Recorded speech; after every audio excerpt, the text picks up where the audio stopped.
दोस्तों, कई दिनों से पुलिस एक मौलाना साहब की तलाश कर रही थी। आखिरकार कड़ी मशक्कत के बाद मौलाना पकड़ा ही जाता है। मौलाना जब पकड़ा जाता है तो मौलाना साहब से पूछा जाता है कि आपका मोबाइल किधर है।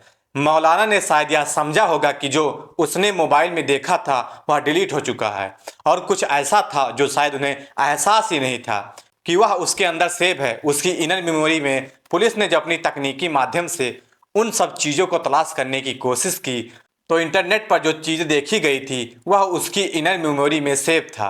और पता चलता है कि मौलाना साहब तो गंदी फिल्में दिखाया करते थे, और जो गंदी फिल्में दिखाया करते थे उनके पास जो छोटे छोटे बच्चे आते थे वह सब चीज़ें उनको भी दिखाया करते थे। दरअसल आज की कहानी के माध्यम से यह बताने की समझने की कोशिश करते हैं कि यह कहानी कहाँ की है, कौन है वह बच्चे, कौन है, और आखिरकार उस मौलाना की पोल कैसे खुली। फिलहाल अब क्या हो रहा है और भविष्य में उस मौलाना के साथ क्या क्या होने वाला है।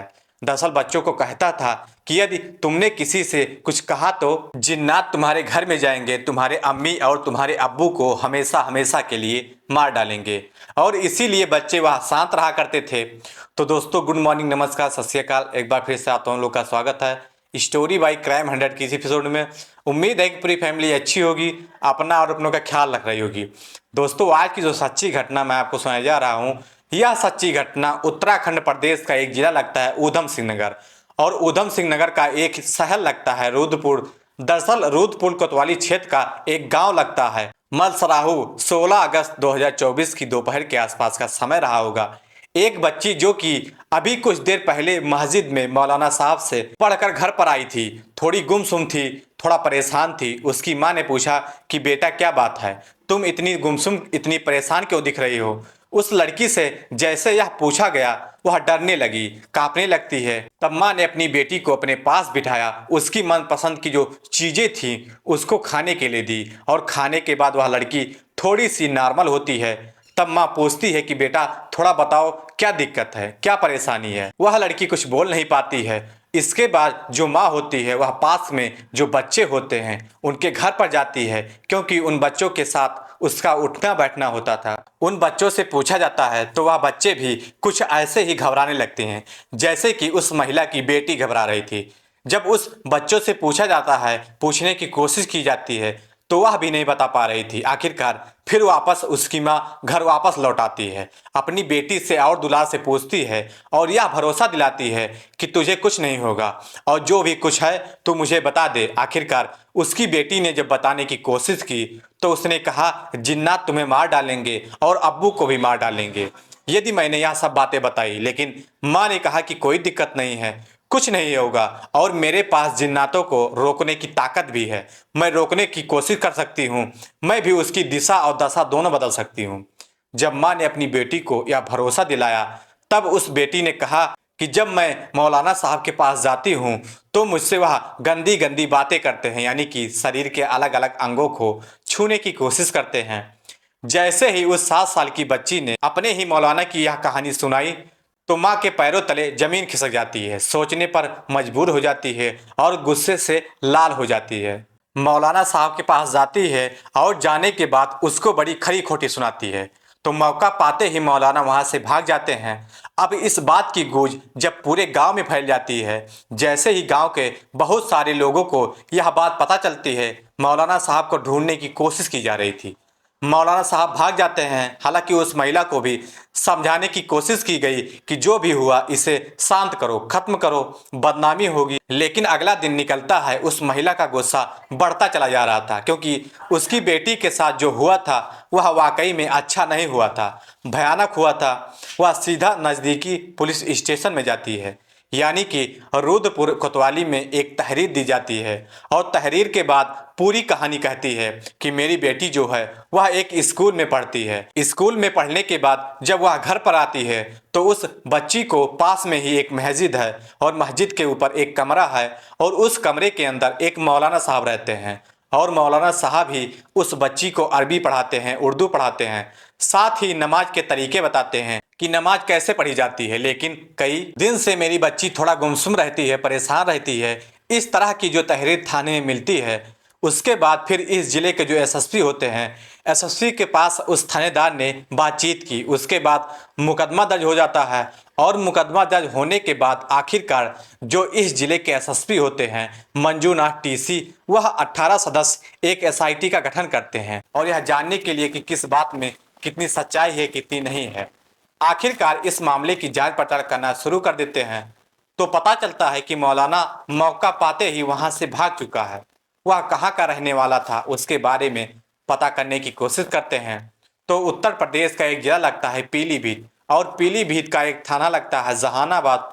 उसी का एक गांव है डोंग। डोंग का रहने वाला वह मौलाना कुछ दिन पहले तक रामपुर के शाहाबाद में नौकरी किया करता था, लेकिन बताते हैं कि वहां पर जो मस्जिद से होने वाली आमदनी थी यानी कि वेतन था वह कम था, इसलिए उसने शाहाबाद की उस नौकरी को छोड़ने के बाद सीधा उत्तराखंड के ऊधम सिंह नगर जिले के रुद्रपुर कोतवाली का जो गांव लगता है मलसीर, यह करीब 2 महीने पहले वहां पर ज्वाइन कर लेता है और नमाज पढ़ाने के साथ साथ अपने ही कमरे में कुछ मोहल्ले के बच्चों को दीनी तालीम भी दिया करते थे, यानी कि उर्दू और अरबी वगैरह पढ़ाया करते थे। अब मौलाना को तलाश करने की कोशिश की जाती है।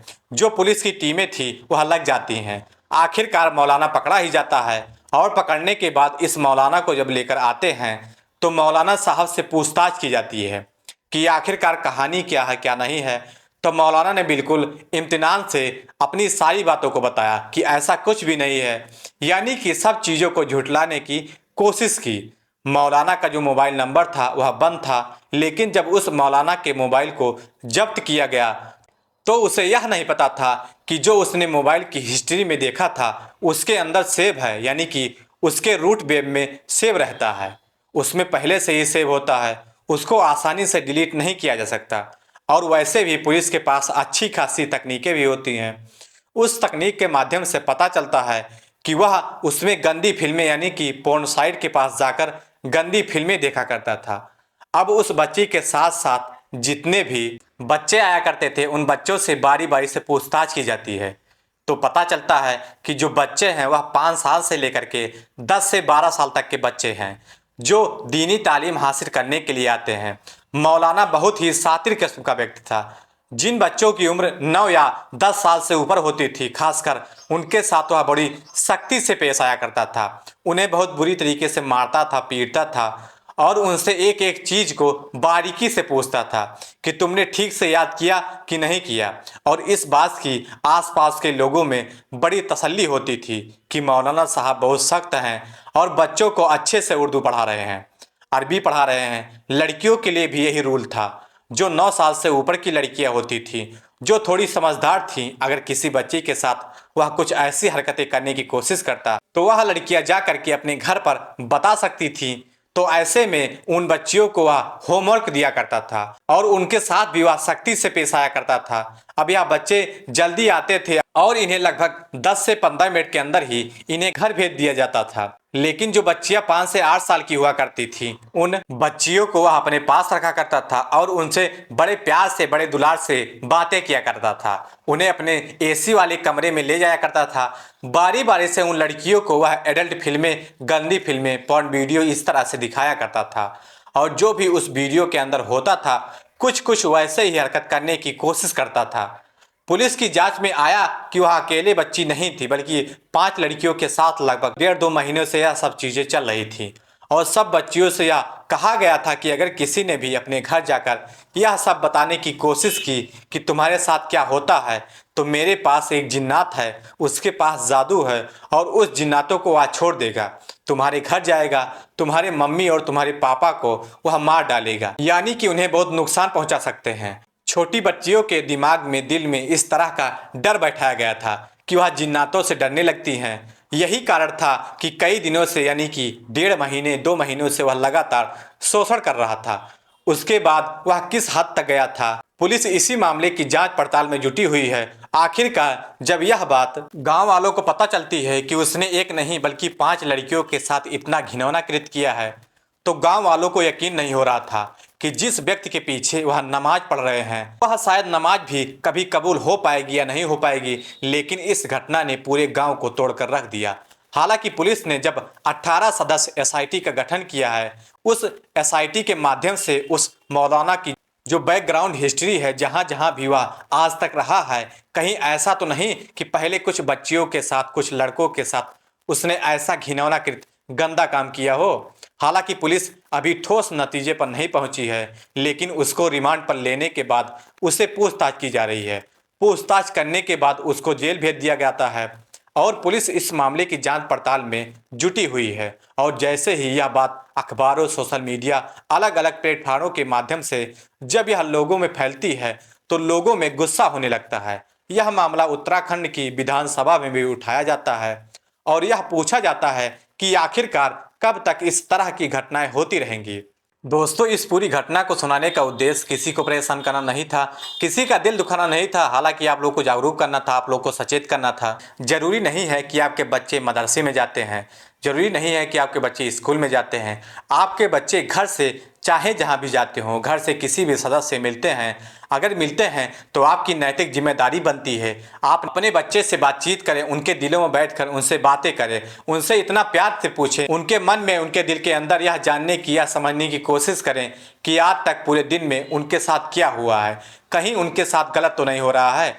और गुड टच बैड टच के बारे में अच्छे से समझाएं, जानकारी दें। हालांकि सरकार, जो अलग अलग राज्यों की सरकारें हैं, वह स्कूल कॉलेजों में इस तरह के प्रोग्राम चलाते रहते हैं कि क्या गुड टच होता है, क्या बैड टच होता है, ताकि किसी बच्ची के साथ, किसी लड़के के साथ इस तरह की हरकत ना हो।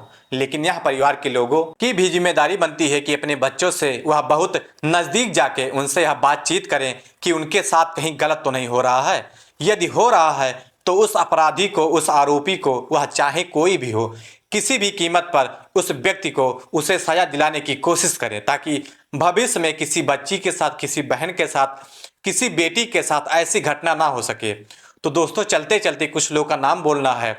संजय माल्या, शहनवाज खान, आदित्य, पूनम कुमारी।